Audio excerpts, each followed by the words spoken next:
बिस्मिल्लाहिर्रहमानिर्रहीम। अल्लाहुम्मा सल्लि अला सय्यिदिना मुहम्मदिन व अला आलिहि व अस्हाबिहि व बारिक व सल्लम अलैहि।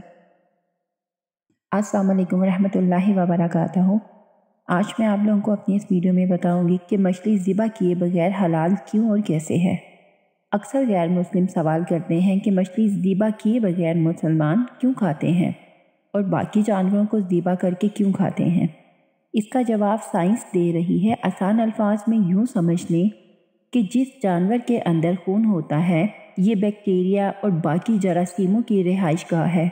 जब हम जानवर ज़िबा करते हैं तो दिलो दिमाग का रिश्ता फ़ौरन टूटता नहीं बल्कि दिल जिंदा रहता है और जिस्म का सारा खून ज़िबा की हुई शरेयानों से बाहर निकल जाता है।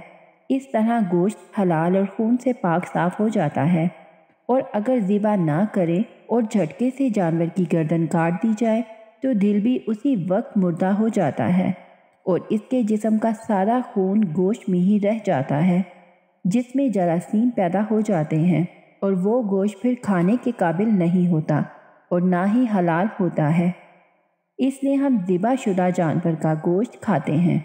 मछली को ज़िबा करने की ज़रूरत ही नहीं पड़ती क्योंकि मछली जैसे ही पानी से बाहर आती है तो इसके पूरे जिस्म का निज़ाम अल्लाह के ख़ास निज़ाम के तहत चेंज हो जाता है। इसके जिस्म का सारा खून इसके पानी से बाहर आते ही इसके मुंह में मौजूद गलफड़ों में जमा हो जाता है और इसके जिस्म का सारा गोश्त जरासीम और खून से पाक हो जाता है।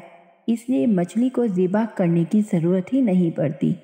अल्लाह ताला ने हम मुसलमानों के लिए कुरान पाक में हर चीज़ के बारे में रहनुमाई फरमा दी है। इसके बाद हदीस में भी सारी मालूमात हैं। साइंस हमेशा से ही इस्लाम की मरहून मिन्नत रही है। साइंस की इब्तदा ही आज से कमो बेश 1400 साल पहले अल्लाह ताला ने अपनी मुक़द्दस किताब कुरान पाक में कर दी थी। इंसानों के लिए जिसमें किसी शक व शुबा की गुंजाइश नहीं है। सुभान अल्लाह। वीडियो को सदका जारिया समझकर आगे शेयर करके हमारे साथ इस सवाब दौरान में ज़रूर शामिल होएगा। अगली वीडियो तक अपना बहुत सारा ख्याल रखिएगा। अल्लाह हाफ़िज़।